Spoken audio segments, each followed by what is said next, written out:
রব্বুল আলামিন কোরআনে কারীমের 17 নম্বর সূরা সূরা বনী ইসরাঈলের 23 নম্বর আয়াত থেকে বলছেন, ওয়া ক্বাদা রাব্বুকা আল্লা তা'বুদু ইল্লা ইয়্যাহু ওয়া বিল ওয়ালিদাইনি ইহসানা। আর তোমাদের রবের পক্ষ থেকে এই ফয়সালা হয়েছে, তোমরা তিনি ছাড়া আর কারো ইবাদত করবে না।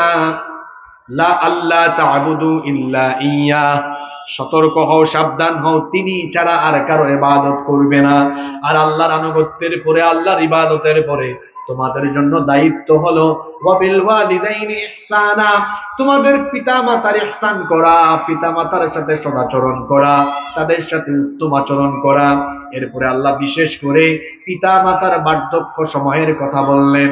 কারণ মা বাবা যখন প্রৌঢ় বয়সে থাকে, যখন তাদের শরীরে শক্তি সামর্থ্য থাকে, তখন তাদের যতটা খেদমতের দরকার তার চেয়ে বেশি খেদমত দরকার বার্ধক্য বয়সে। আর এই সময় ছেলে মেয়েরা দেখা যায় পিতামাতা সম্পর্কে গাফেল হয়ে যায়, পিতামাতাকে এই সময় অনেকে অবহেলা করে। এজন্য রব্বুল আলামিন পিতামাতার এই দুর্বল কালের কথা কোরআনে কারিমে বলে সন্তানদেরকে সতর্ক করে দিলেন, শোনো, তোমার মা বাবা দুজন বা তাদের কোনো একজন যখন বার্ধক্যে উপনীত হয়ে যাবে, তাদের সাথে তোমার বিহেভিয়ার কেমন হবে শোনো। আল্লাহ তাআলা কত সুন্দর করে আমাদেরকে বললেন, ইম্মা ইয়াবলুগান্না ইনদাকাল কিবারা আহাদুহুমা আও কিলাহুমা ফালা তাকুল লাহুমা উফ ولا تنهرهما وقل لهما قولا كريما। আল্লাহ তাআলা বলছেন, যখন তোমাদের মা বাবা দুজন কিংবা তাদের কোনো একজন বার্ধক্য বয়সে চলে যায়, তখন তোমরা বিরক্ত হয়ে রাগ করে ফালা তাকুল লাহুমা উফ, উফ উফ শব্দ পর্যন্ত তাদেরকে বলো না।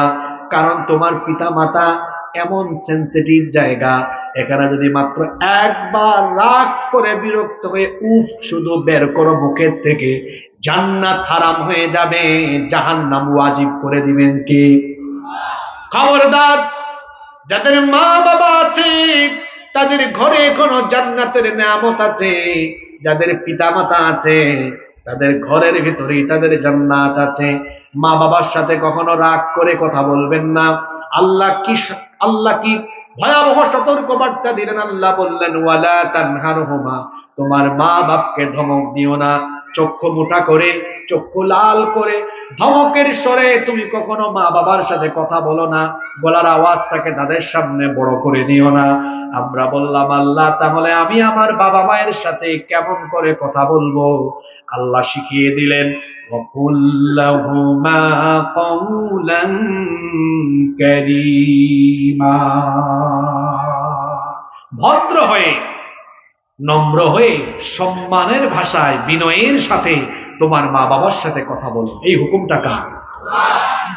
শুধুমাত্র এক জায়গায় পিতামাতার হুকুম মানা যায় না, মাত্র এক জায়গায় মা বাবার কথা মানা যায় না, এছাড়া মা বাবার সব কথাই মানতে হবে।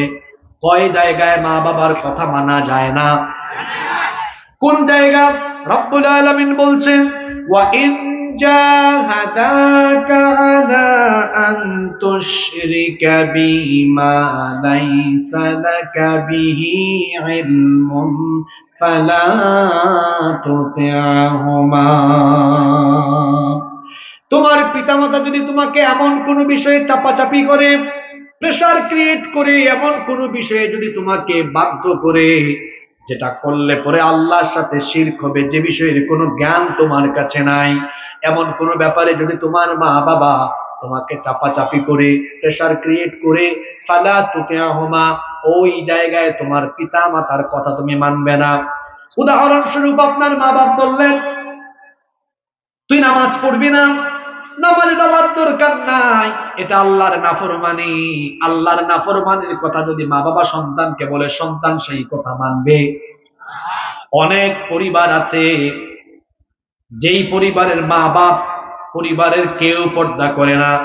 ওই রকমই পরিবারে হঠাৎ করে দেখা যায় কোনো মেয়ে তার ভালো সঙ্গী সাথীর কারণে অথবা ভালো প্রতিষ্ঠানে পড়ালেখা করার কারণে অথবা কোনো ইসলামী সংগঠনে সম্পৃক্ত হওয়ার কারণে সে হঠাৎ করে পর্দা আরম্ভ করলো, কিন্তু ওই ঘরের মা বাপ তখন ওই মেয়েটাকে চাপ দেয়, তোকে এত পর্দাশীলা হতে কে বলেছে, এত বুরখা পড়তে নিকাব করতে কে বলেছে, তুই বুরখা পরবি না, বুরখা পরে বের হবি না। এইরকম অনেক পরিবার কিন্তু বাংলাদেশে আছে। এরকম একটা পরিবারে মেয়ের জন্ম হয়েছে, ওই মেয়েটাও ছোটবেলা থেকে বেপর্দা চলাফেরা করেছে, এমন একটা কলেজে ভর্তি হয়েছে। তার কলেজের বান্ধবী যারা, এরা ভালো করে গিয়েছে মিশতে মিশতে চলতে চলতে, কিংবা এখানে কোনো ইসলামী সংগঠন আছে এদের সাথে চলতে চলতে এখন তার মনোভাব পরিবর্তন হয়েছে, বোরখা পরা আরম্ভ করেছে, পর্দা করা আরম্ভ করেছে। কিন্তু বাড়ি থেকে তার মা বাবা চাপ দেয়, বোরখা ছেড়ে দাও, পর্দা ছেড়ে দাও, আমরা যেভাবে চলি সেভাবে চলবা। অনেক মেয়ে আছে বিয়ের সময় পাত্রপক্ষ দেখতে আসে, মেয়ে বলে শুধুমাত্র পাত্র আমাকে দেখতে পারে, অসুবিধা নাই, কিন্তু তার 14 গোষ্ঠী দেখার কোনো দরকার নাই। পিতামাতা এমন জালেম, বলে তোরে এত পর্দা করতে কে বলছে, তার 14 গোষ্ঠী তোরে দেখবে। এই যে আল্লাহর নাফরমানিমূলক কোন বিষয় যদি কোন মা বাবা তার সন্তানের উপরে চাপিয়ে দেয়, এই জায়গায় মা বাবার কথা মানা যাবে।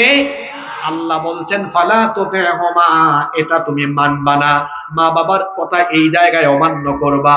তবে তোমার মা বাপ যদি জালিম হয়, মা বাপ যদি বেইনসাফ হয়, তোমাকে যদি আল্লাহর নাফরমানি করতেও বলে, তুমি সাবধান, তোমার মায়ের সাথে বাপের সাথে তুমি তর্ক করবে না, তাদের সাথে বেয়াদবি করবে না। দুনিয়াতে কেমনে চলবে আল্লাহ শিখিয়ে দিলেন, সাহিবহুমা ফিদ দুনিয়া মারুফা। সাবধান, তোমার মা বাপ আল্লাহর নাফরমানি করতে বললেও, জালিম হলেও, মুশরিক হলেও তুমি তার কথা মানবে না, ঠিক আছে, কিন্তু তার সাথে বেয়াদবি করবে না। দুনিয়ায় তাদের সাথে উত্তম ভাবে জীবন যাপন করো, তার সাথে সুন্দর ভাষায় কথা বলো, কোন রকম বেয়াদবি করতে পারবা। যুবক ভাইরা কি শুনতেছেন আমার কথা?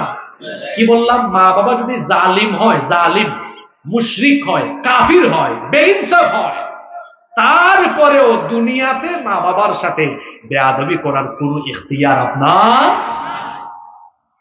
আসমা বিনতে আবু বকর রাদিয়াল্লাহু আনহা, আবু বকর রাদিয়াল্লাহু আনহার, আবু বকর রাদিয়াল্লাহু আনহুর মেয়ে, তিনি নবীজিকে বললেন, ইয়া রাসূলুল্লাহ, আমরা বলি সাল্লাল্লাহু আলাইহি ওয়াসাল্লাম, আমার মা তো এখনো মুশরিকা, তিনি এখনো ঈমান আনেন নাই, আমি আমার মায়ের সাথে কেমন ব্যবহার করব? আল্লাহর নবী বললেন, অবশ্যই তুমি তোমার মায়ের সাথে সুন্দর আচরণ করবে। তিনি যদি মুশরিকাও হন, তারপরেও তার আনুগত্য করা তোমার জন্য ফরজ। সুবহানাল্লাহ।